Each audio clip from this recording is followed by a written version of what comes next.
Hi everyone, I hope you're having a nice evening. So this is a video to my action research paper, and so here it goes. I won't say a whole lot about the ASCA model because we all know what that is. We know that ASCA is, that the model has guidelines. It's the framework, the fuel that guides the school counseling program. It also specifies our role as a school counselor and our functions within the school counseling program in any district. So I will jump in and just share my topic and my findings. So I am doing my internship at McCaskey East High School in Lancaster City. McCaskey East is one of two high schools. The other campus is JP. And I went on the website, the school's website, and found the following demographics. I thought they were interesting. The school has 11,300 students in the district. 2,648 of them are at both high schools, McCaskey East and JP. The student population is 60% Hispanic, 17% African American, 13% Caucasian, and 10% Asian or other. So a very high Hispanic population. District-wide, there are 1,872 English language learners, and 38 languages are actually represented, and 517 of those students are refugee students. So the graduation rate as of 2016 appears to be 86.5% at both high schools. So the issue that I identified is tardiness. The students are late to school, and they're late to school consistently. Surprisingly, truancy is not a major issue. There's still some issues with truancy, but it's not major. According to an article written in 2016, found at the Lancaster Online, the high school's attendance was above 90% last year. So truancy itself is not a major issue as compared to other years. So whatever interventions they've implemented, whatever policies they've implemented appear to be addressing some of the truancy issues. However, in my research, I found that tardiness is an issue that there is no official or no working policy on, and really no punitive consequences for. The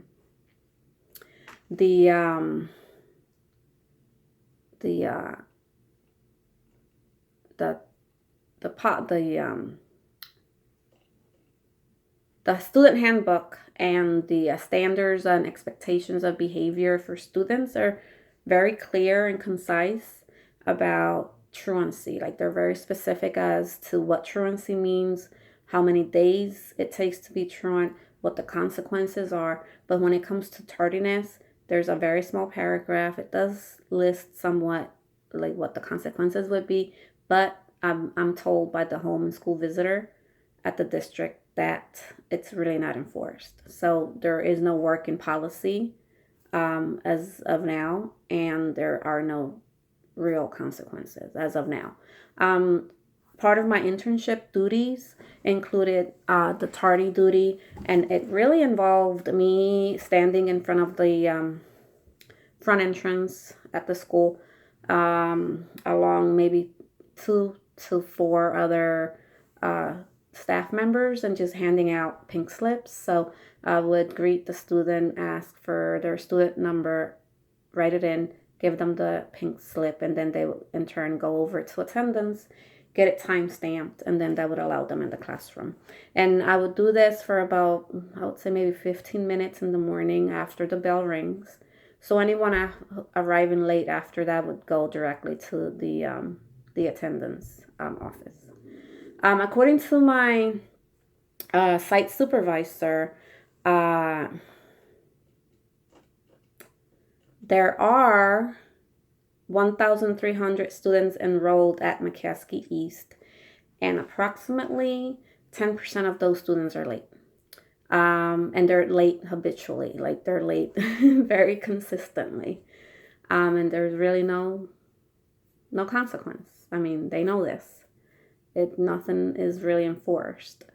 So it's a problem. I mean, it's definitely a problem because not being present in class, it's leading students to miss important instructional time, which in turn affects their academic progress. And at least in the few students that I met with and that I was able to research about as it relates to like attendance and grades and things like that, they're failing their periods, the periods that they're missing. And so there's a strong correlation between not being there and failing the course. So it's definitely an issue that needs addressed.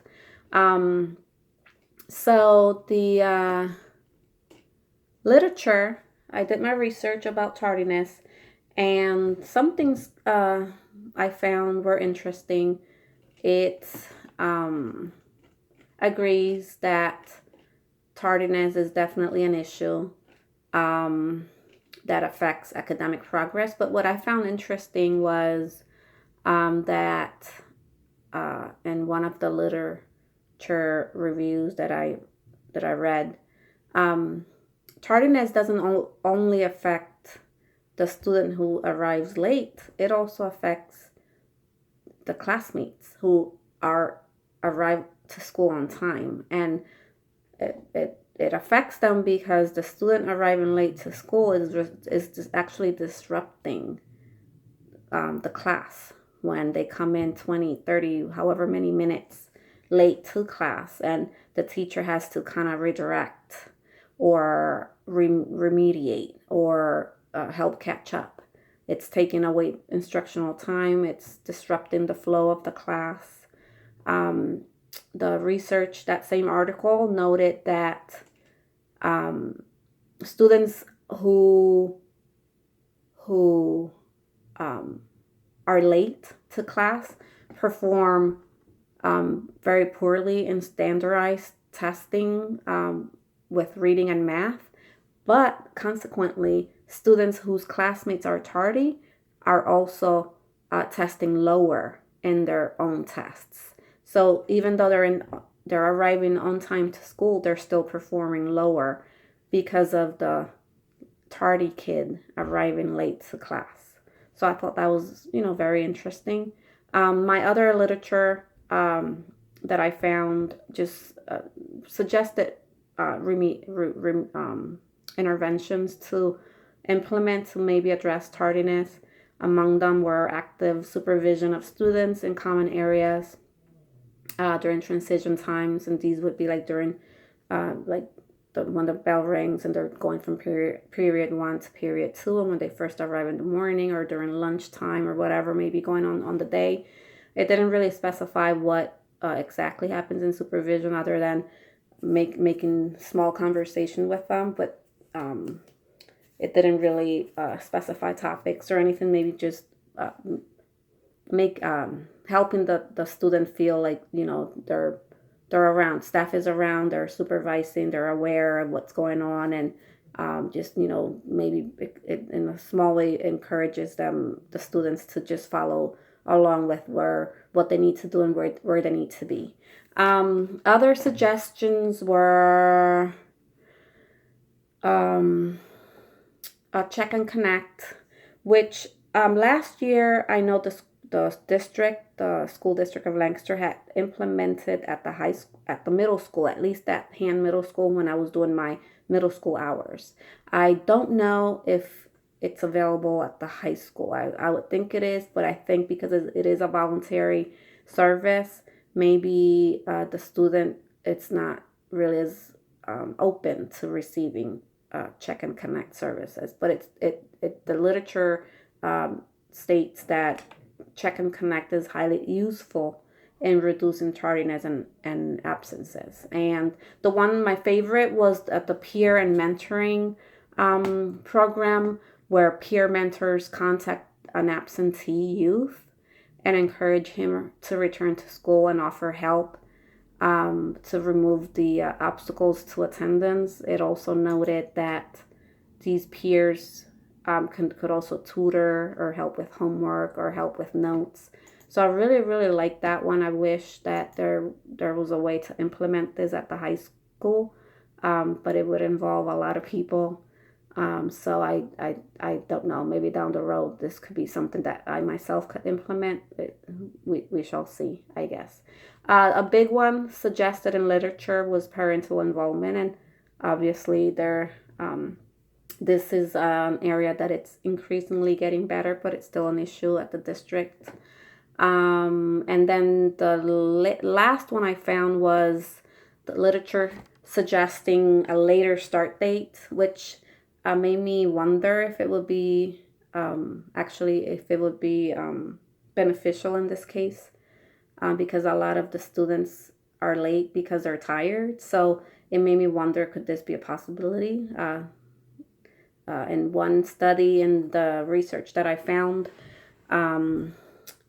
the high school implemented a later start time. The students would arrive to school between 8:35 and 8:55, and the findings were that 60% of the tardiness dropped. So it's definitely an option that maybe would be beneficial in this situation. Okay, so that was my research. That was my academic literature. So the problem with the tardiness at McCaskey East is that it's not being addressed at the district level. So there's a systemic issue. So before I realized it was a systemic issue, I thought, let me meet with five students who have more than 100 tardy days. And I met with them individually. They gave me reasons that varied from I'm tired to I don't like the class to I just didn't feel like it to, 3 of the 5 kids I met with are driven to school. So maybe the parents are just taking them late to school. It's the reasons varied, but were very similar. They all willingly took a survey about attitudes about school, and they all shared, reasons why they're late, and they were pretty similar. Like I said, tired, don't like the school, don't like my peers, things like that. They all shared education being very important, and they also shared that being tardy does hurt their grade. They do know this, they do recognize it, and it was split in as it relates to if they knew what the policy is on tardiness, and in reality there is one, but it's not really being implemented. So I implemented as my remedy to or as a possible intervention to tardiness, an incentive program. When I met with the students, I offered a pass to the end of the year arch assembly, which appears to be very popular. It's like a talent show, and they're singing and dancing and whatever else the kids want to do. And so they all appeared somewhat interested. I couldn't really tell. And they all agreed that they would try to arrive on time to school, but none of them did. So they continue arriving late to school to this day. So my incentive program, remedy, intervention, suggestion did not work. They're just late. And I started thinking about, okay, is it my intervention not being appropriate enough? And it could be, maybe something an incentive that has a little bit more value to the students, and maybe something that would be more of a motivator, would maybe provoke a change in, arriving to school on time. But in this case, it did not. And then I started thinking about the fact that there is no policy. I mean, the kids know that they can come home, that they can come to school late, and nothing will happen. They'll miss class, but that's the end of it. So it's definitely a systemic issue. So it really plays along with the management component of the OSCA model, where there has to be changes at the system level so that they can trickle down and make change at the school level, because the systemic issues are affecting delivery. I mean, I proposed an intervention, but it did not work. And it made me wonder, even if the incentive had been of a higher value to the student, would it really have mattered if there's really no consequence for being tardy, other than, oh, I missed the quiz, oh well. And so that's the attitude across the board, where students who are late because they know they can get away with it and nothing will happen. So I proposed a new intervention implementation. I would address the situation by proposing a district-wide policy that sets clear expectations and clear consequences regarding tardiness, as it does regarding absences and truancy. Like I said, the management component of the OSCA model incorporates closing the gap action plans, including developmental, prevention, and intervention activities and services that measure the desired student competencies and impact on achievement, behavior, and attendance. So obviously, this is the issue at the school level, at the district level, affecting the school and the student population. So the policy change, and upon my meeting with the home and school visitor, she informed me that there's actually discussion at the district level right now for development and implementation of a district-wide policy on tardiness, because there are changes coming at the state level. And so all schools in the county or in the state will be required a stricter truancy elimination plan, and more interventions, and making districts and schools accountable for identifying truancy early on. Right now, a student is truant in 10 days. I believe from my conversation with the home and school visitor, truancy will be identified at 1 or 2 days. Like, it's really getting stricter, not trying to narrow down and fight truancy at the state level. And it looks like tardiness will also be included in that, because being tardy to school is affecting academic progress, affecting academic success. Like the students are getting Fs. All of 5 of my students that I met with and had conversations with about being tardy to school, and the 5 students that I offer my incentive program to, they're all failing their first period. They have Fs, and mostly because they're not in school to do their Ready Now papers, to do quizzes, to turn in homework. All those little things add up, and they're all failing, and they recognize that they're failing. So that's my proposed intervention. I did try an incentive program. It did not work, because the issue is a systemic issue. It needs to be addressed district-wide, so that at the school level, interventions and other services can be offered to help alleviate concerns with attendance. So I guess this is it. Have a great summer, and hopefully you understood everything I said. Bye-bye.